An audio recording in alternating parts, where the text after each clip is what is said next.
1, 5, 7, 6, 2, 2.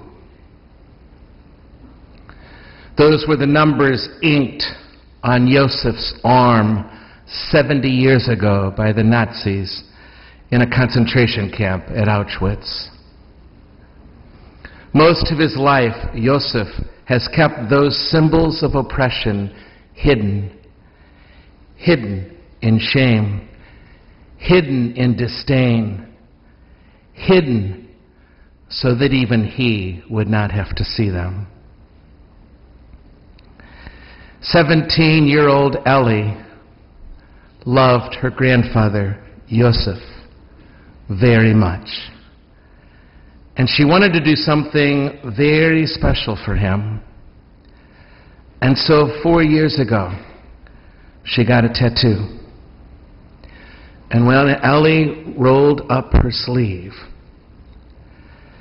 Joseph saw the tattoo for the very first time. And he was overcome. With tears in his eyes, he bent his head, and he kissed the new tattoo on his granddaughter's forearm. There, tattooed forever, were the numbers 1, 5, 7, 6, 2, 2.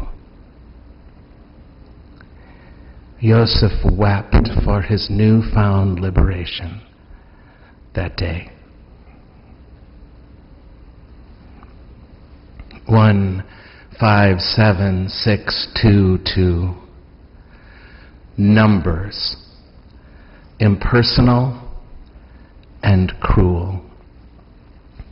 A symbol of the very worst kind of oppression, of being pushed down for too long.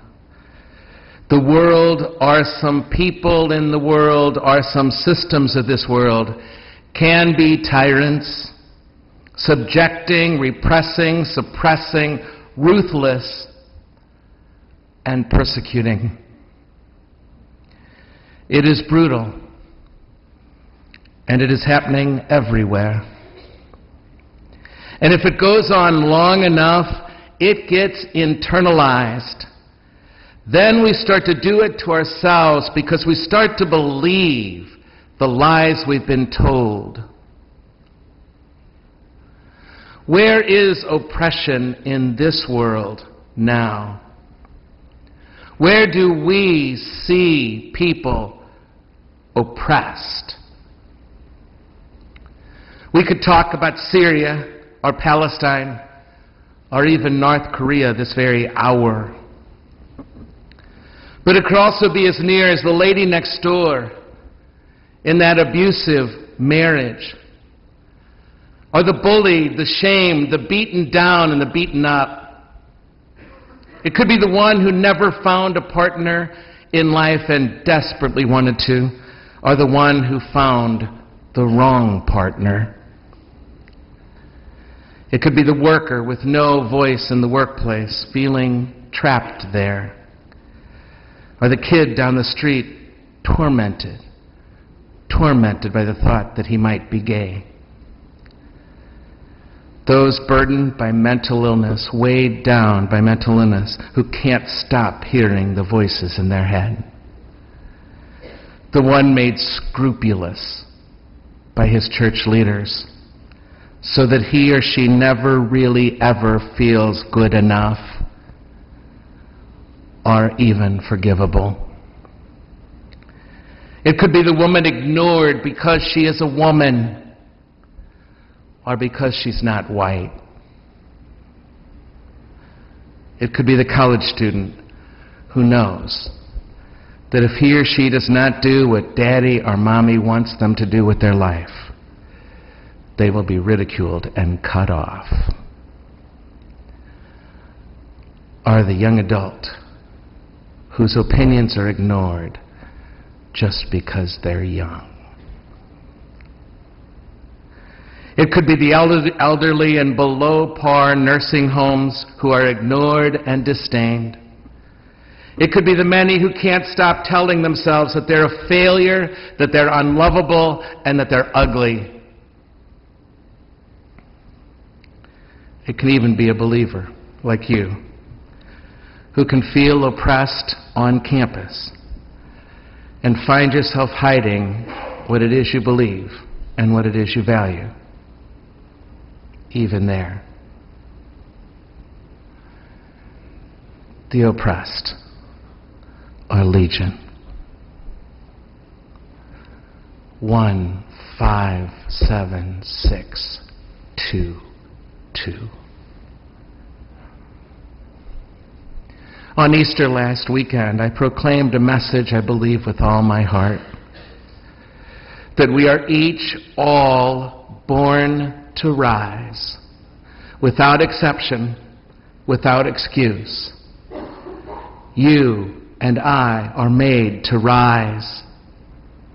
It is in us to rise. But how? How do those who suffer rise? How do we who suffer this kind of oppression, whether it's big or whether it's little, how do we rise? At least part of that answer is in this gospel story you just heard proclaimed tonight. Because here, this Jesus is no exception to these oppressions. He was terribly oppressed, and he bore the marks of his own oppression. He was born a peasant in an occupied land with very few, if any, rights of his own. He was an outcast even among his own people, abandoned by his own. When he became a threat to the system of oppression that he was caught in, he was imprisoned and unjustly condemned and tortured and executed. And those wounds he bore in his own flesh were powerful symbols in his own flesh of how they tried to push him down, the cruelty and the injustice that stole his life. Those wounds that stayed with him into eternity were his own. 1, 5, 7, 6, 2, 2. But notice then what happened in that story. When he came to Thomas and the rest, who were paralyzed by fear, locked up in fear, oppressed by the powers that be of their own government and church, victims of oppression themselves, there in that cage, he walks up to Thomas and he rolls up his sleeve and shows them the wounds of his own oppression in his very own skin, as if to say 1, 5, 7, 6, 2, 2. And in that moment, Thomas in his oppression, feeling total solidarity with his Master and Messiah in his oppression, in that moment of solidarity, Thomas knows a liberation he had never known in his life, and he shouts out in awe and in wonder, "My Lord and my God." How then do the oppressed rise? By knowing that they are not alone. By knowing that they're not forgotten. By having someone, anyone, stand in solidarity with them. By knowing that someone, anyone, will be advocating for them and working for their liberation right alongside of them. And here in this Jesus is an ally like no other. What Ellie did for her grandfather was a glimpse of what Christ's solidarity with us can do for us in our oppression when it's our turn. And he empowers us. He empowers you and me to be a people who can do that now for each other and for others.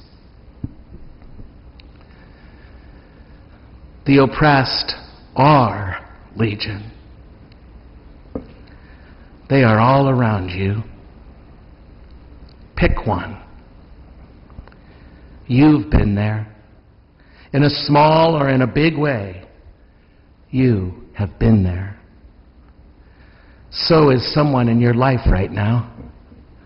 So is someone that less than a mile away from you right now. Identify with them. Do something for them. Be an ally to them. Help them rise by rolling up your own sleeves and showing them your symbols of oppression in your own life. Show them your own 1, 5, 7, 6, 2, 2.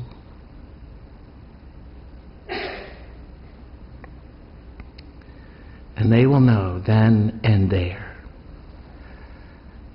that they are not alone.